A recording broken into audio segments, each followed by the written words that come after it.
وَإِذْ قَالُوا اللَّهُمَّ إِنْ كَانَ هَذَا هُوَ الْحَقُّ، یہ آگئی جی وہ بڑی شعراء آفاق آیت جس کا میں نے حوالہ کئی دفعہ پیش کیا کہ کافروں کا آپ کانفیڈنس لیول دیکھیں، وہ اللہ سے دعا کر رہے ہیں کہ اے اللہ اگر یہ قرآن تیری طرف سے حق ہے اور یہ نبی سچا ہے، اس کا مطلب وہ اللہ کو مان رہے ہیں۔ ادھر پاکستان، انڈیا، بنگلہ دیش میں کہانی ایک رہی ہے کہ مشرکین عرب اللہ کو ہی نہیں مانتے تھے۔ اس سے بڑا کوئی دھوکہ ہو سکتا ہے؟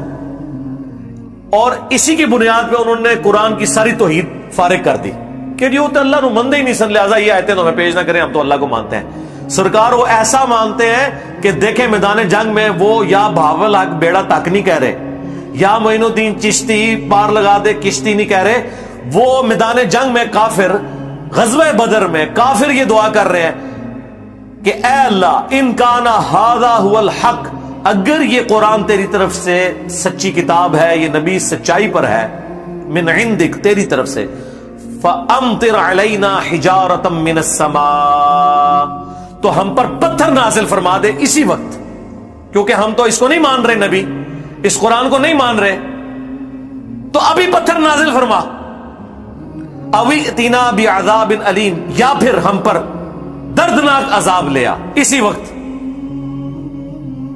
اب یہ وہ بات کی انہوں نے، اس کے بعد عذاب کوئی نہیں نازل ہوا۔ وہ کہتے دیکھ لو سچا ہونا تھا ہونے، یار اندازہ کرو کہ اللہ نے تمہاری مرضی کے مطابق چلنا ہے۔ یہ سیم کا مولوی بھی کر رہے ہیں، مبالغہ کر لو، یہ مبالغہ کیا نا انہوں نے۔ اے اللہ اگر یہ سچا نبی ہے تو ابھی ہم پر پتھر نازل فرما، ہم اس نبی کا انکار کر رہے ہیں اور پتھر نہیں نازل ہو رہے، کہہ رہے دیکھ لو ثابت ہو گیا کہ جھوٹ ہے، نعوذ باللہ۔ پھر اللہ نے اس کا جواب دیا، وَمَا كَانَ اللَّهُ لِيُعَذِّبَهُمْ، اور اللہ کا یہ طریقہ نہیں ہے کہ انہیں عذاب دے، وَأَنْتَ فِيهِمْ، جبکہ اے نبی تم ان میں موجود ہو۔ ہاں یہ اللہ کی سنت ہے کہ اللہ تعالی عذاب اس وقت نازل کرتا ہے جب اہل ایمان کو اس بستی سے نکال لیتا ہے۔ ویسے تو اللہ کے لیے کوئی مشکل نہیں کہ اہل ایمان اور ایمان والے اور غیر مسلم ایک جگہ ہوں اور اللہ کی طرف سے عذاب آئے تو صرف ان پر آئے کہ جو کافر ہیں اور باقی بچ جائیں، لیکن اللہ کی سنت یہ نہیں ہے۔ اللہ اہل ایمان کو ہمیشہ یہ پروٹوکول دیتا ہے کہ نوح علیہ السلام اور اہل ایمان 78 کے قریب کشتی میں سوار کیے، وہاں سے نکال لیا ان کو، باقیوں کو برباد کر دیا۔ حضرت موسیٰ علیہ السلام کے ساتھ 6 لاکھ کا لشکر فرعونیوں کی چنگل سے نکالا اور انہوں نے تعاقب کیا، انہیں سمندر میں غرق کیا۔ حضرت لوط علیہ السلام کو 2 بیٹیوں سمیت، کیا قرآن میں آیا کہ رات کے وقت اپنے گھر والوں کو لے کر نکلو، پیچھے سے پتھر پڑیں گے، ورنہ اللہ کے لیے مسئلہ تھا کہ اتنے پتھر پڑ رہے ہیں، اس ایک گھر کو محفوظ کر دیتا۔ ہمارے لیے تو یہ کوارڈینیٹس لوکیٹ کرنا مسئلہ ہے نا کہ ہمیں ڈرون پھینکنے پڑیں گے کہ ایتھے لگے ہوتے نہ لگے، اللہ کے لیے تو مسئلہ نہیں، لیکن یہ اللہ کی سنت ہے۔ جس طرح اللہ کی یہ سنت ہے کہ وہ پیغمبروں کے ذریعے اپنی منشا انسانوں تک پہنچاتا ہے، اللہ پیغمبروں کا محتاج نہیں ہے، لیکن طریقہ اس نے اڈاپٹ یہی کیا، طریقہ اس کا یہی ہے کہ پانی پینے سے ہی پیاس بجھے گی، دروشی پڑھنے سے نہیں، ہاں کھانا کھانے سے ہی پیٹ بھرے گا، سبحان اللہ کہنے سے نہیں۔ یہ اللہ نے اسباب کے ساتھ دنیا کو جوڑا ہوا ہے، تو یہ بھی اللہ کی سنت ہے کہ جب تک اہل ایمان وہاں موجود ہوتے ہیں تو اللہ تعالیٰ عذاب نازل نہیں فرماتا۔ تو اسپیسیفکلی یہ مکے کے اعتبار سے ہے کہ جب تک مکے میں رسول اللہ تھے صلی اللہ علیہ وآلہ وسلم، اس وقت یہ کہتے تھے یا اللہ عذاب نازل فرما، اور رسول اللہ تو وہاں موجود تھے۔ پھر اللہ نے کیسی پلاننگ کی، نبی علیہ السلام ان کے ساتھیوں کو نکالا، مکے سے نکال لیا نا، اور مکے سارے پہ بھی عذاب نہیں بھیجا، کیونکہ وہاں پہ کچھ لوگ تھے جو دل میں ایمان رکھتے تھے لیکن کلمہ نہیں پڑھتے تھے، ان کے ظلم کے ڈر کی وجہ سے۔ اس کا ذکر بھی سورہ نساء میں موجود ہے کہ اگر اللہ تعالیٰ ایسا کوئی معاملہ کرے گا تو پھر ایسے لوگوں کے اوپر بھی معاملہ ہو جائے گا جو اپنا ایمان چھپائے بیٹھے ہیں، تمہیں بھی نہیں پتا ان کے بارے میں۔ تو اللہ تعالیٰ نے کیا کیا کہ جس طرح فرعونیوں کو اپنے محلات سے نکال کر سمندر میں غرق کیا نا، اہل مکہ کو مکے سے نکال کر بدر میں غرق کیا مسلمانوں کے ہاتھوں، ان کو وہاں سے نکال لیا تاکہ باقی مکے والے بچ جائیں، اگر ان میں کوئی ایمان والے موجود ہیں تو وہ اس زد میں نہ آئے عذاب، اور اہل ایمان کو یہاں پر لا کے کھڑا کیا۔ تو اللہ تعالیٰ فرما رہے کہ وہ ہم اس لیے عذاب نہیں وہاں پہ نازل کر رہے تھے کہ اے نبی تم ان میں موجود تھے.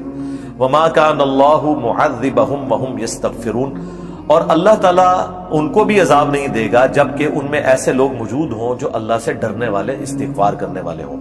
یعنی اہل ایمان اللہ کے نزدیک اتنے امپورٹنٹ ہیں کہ اہل ایمان اگر کسی بستی میں موجود ہو نا تو اللہ تعالیٰ ان کی وجہ سے پوری بستی پہ عذاب بھی نہیں بھیجتا. ہاں لیکن ایک بات ہے، جب پوائنٹ آف نو ریٹرن کے اوپر معاملات پہنچیں پھر عذاب آ جاتا ہے. وہ جامعہ ترمذی میں حدیث ہے کہ اگر کسی بستی میں گناہ ہوتے ہوں اور وہاں کے لوگ اس گناہوں پر قادر ہوں کہ انہیں روکیں اور وہ لوگوں کو منع نہ کریں تو اللہ کا عذاب پھر ساروں پہ آ جاتا ہے. دنیا میں عذاب میں وہ بھی رگڑے میں آ جاتے ہیں. ہاں آخرت میں اللہ تعالیٰ اہل ایمان کو بچا لے گا، دنیا میں رگڑا سب کا نکل جائے گا. لیکن یہاں تو اہل ایمان وہ تھے جو دعوت کا کام بھی کر رہے تھے. وَمَا لَهُمْ أَلَّا يُعَذِّبَهُمُ اللَّهُ. اچھا مجھے ضمناً یاد آ گیا، یہ آیت حاضر و ناظر پہ پیش کر رہے ہوتے ہیں